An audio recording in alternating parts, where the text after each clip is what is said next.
küsida, et miks teha menetluspraktikat just nimelt kohtusüsteemis, siis ma arvan, et see on õigushariduse andmise loomulik jätk.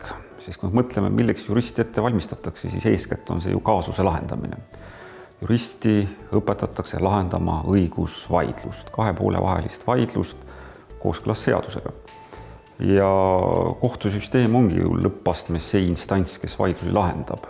Ja iga jurist, kes juuraharidust omandab, peab arvestama ka selle tõsiasjaga, et võib-olla tuleb tal minna oma poole kaitseks kohtusse teda esindama. Ja kohtusüsteemi ülesanne vaidluste lahendamisel tähendabki seda, et siin saabki see menetluspraktikale tulev inimene kõige parem ülevaate sellest, mismoodi ühte juriidilist vaidlust kohtusüsteemis lahatakse. Ja veelgi enam, kui tavaliselt ju menetlusosalised näevad ainult seda, mis toimub kohtusaalis, ehk mis on avalikkusele kõigile juurdepääsetav, siis menetluspraktika kohtusüsteemis võimaldab näha ka nii-öelda kulisside taha. Näha seda, kuidas kohus nõupidamistoas otsust teeb, kuidas otsust kirjutatakse, kuidas seda vormistatakse, millised muud sammud sellega kaasnevad, ehk see võimaldab täiesti ainulaadse šansi pääseda nii-öelda ka köögipoolele ja nähagi siis seda, kuidas lõppastmes sünnib üks kohtulahend, mida siis lõppkokkuvõttes ka avalikkuses kuulutatakse.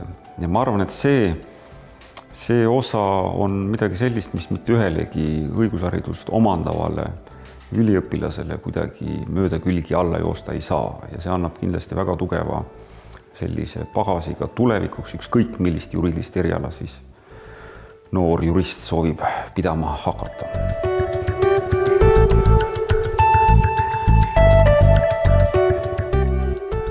See on suur avastamisrõõm, ma ütleks. Ühelt poolt muidugi uudisimu, et kuidas ikkagi siis see kohtuotsuse tegemine sünnib.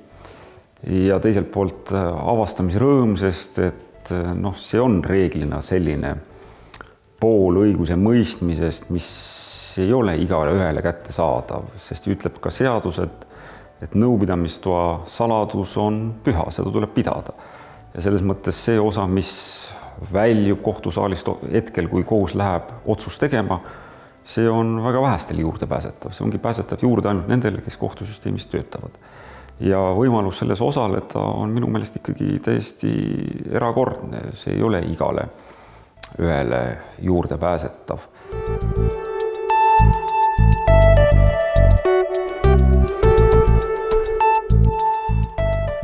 No esiteks peab see olema kindlasti selline tudeng, keda juura huvitabki, kes ongi selline kirega asjasse suhtuv inimene, keda huvitab õigusteadus.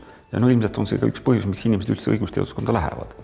Ega ju sinna ei lähe need, kellel tegelikult on huvi pigem meditsiini vastu või teoloogia vastu või mis iganes. Aga teine põhjus on kindlasti see, et ma arvan, et menetluspraktikale kohtusüsteemi võiksid tulla need üliõpilased, kes näevad, et nad tahavadki ka tulevikus töötada kas kohtunikuna või menetlusosalisena. Ehk kes näevad, et nende tulevane professionaalne karjäär on seotud ikkagi ka kohtus käimisega. Sest et ega juura pakub ju väga erinevaid väljavaateid, muulgas võib ju jätkata ka õppejõuna või minna kuskile ettevõtte juristiks, mis on sellised ametid, mis tingimata ei eelda kohtusse pöördumist. Aga juhul, kui üliõpilane on ikkagi mõelnud advokaadi karjäärile, prokuröri karjäärile või mis meid muidugi iseäranis huvitab saada kohtunikuks, siis nende jaoks, ma arvan, on see hädavajalik.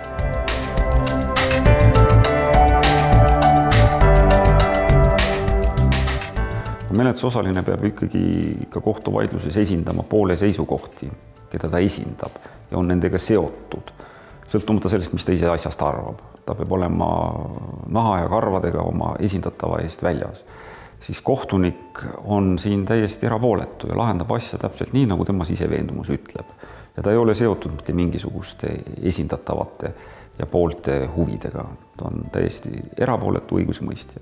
Ja see suur vabadus otsustada õigusvaidluse lahendamise üle nii, nagu see ise õigeks peab, ma arvan, see ongi kohtuniku töö kõige suurem väärtus.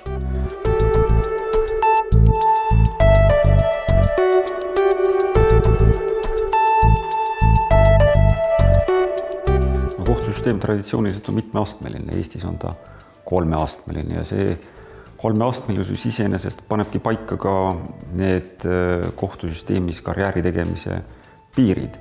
Ehk reeglina me näeme, et ka täna on kohtunikud paljud need inimesed, kes on alustanud kohtusüsteemis ega mõnel teisel erialal, näiteks kohtuistungi sekretärina, kohtujuristina ja sealt edasi siis kandideerinud kohtunikuks.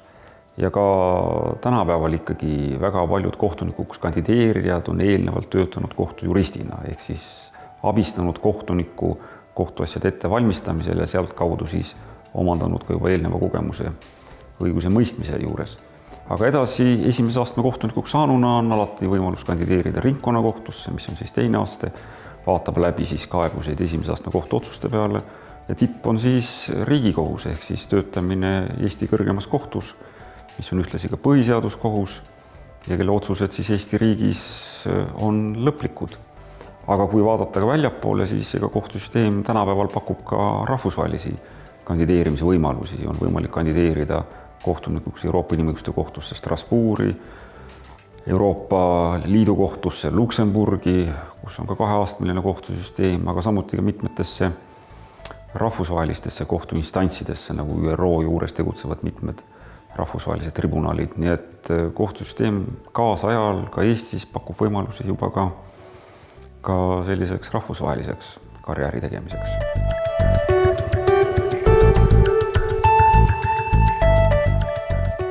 Riigikohus on praktikale tulijad ikkagi võtnud vastu kõigi nende võimalustega, mida praktika endas kätkeb.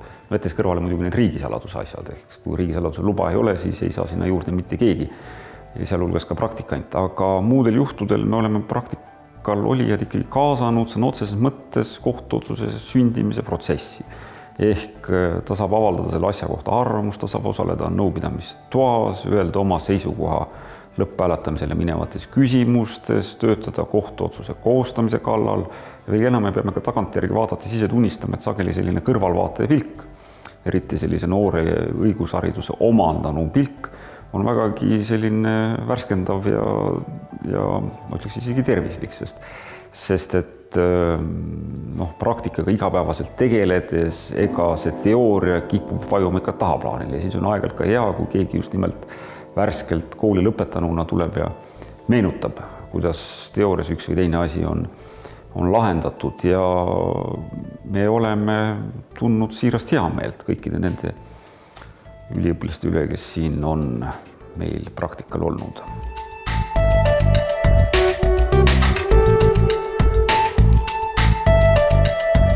Ja mõistagi, loomulikult ega ka menetluspraktikal hakkavad ju silma need inimesed, kes silmapaistvalt teistest eristuvad teadmiste poolest ja neid on ju ka kohtusüsteemi kaasatud.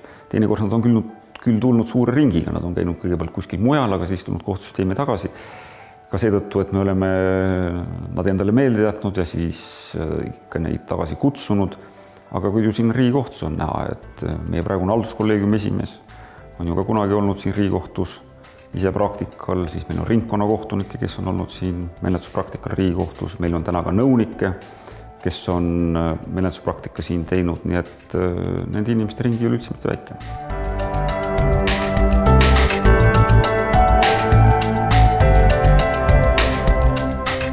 See, milliseid kaasuseid suudab elu välja mõelda, sünnitada, see on ikka täiesti uskumatu ja teinekord loed mõnda kohtuasja, ei suuda ise ka ikkagi uskuda seda, et taoline juhtum tõesti on aset leidnud.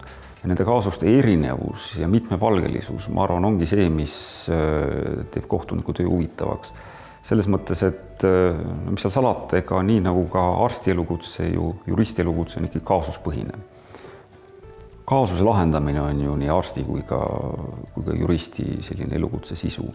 Ja nende asjade erinevus ja need väljakutsed, mida nende asjade lahendamine esitab, ma arvan, see ongi see põhiline, mis teeb selle töö huvitavaks. Kohtusüsteemil on ikkagi pakkuda väga erinevat laadi kohtuasju, ma ütleks igale maitsele, kes tahab tegeleda haldusõigusega, kes tsiviilõigusega, kes kitsamalt veel perekonna või pankroti asjadega, absoluutselt igale väljakutsele on meil midagi siit pakkuda. Igav ei hakka kindlasti mitte. Seda ma võin täiesti kinnitada, et igav ei hakka.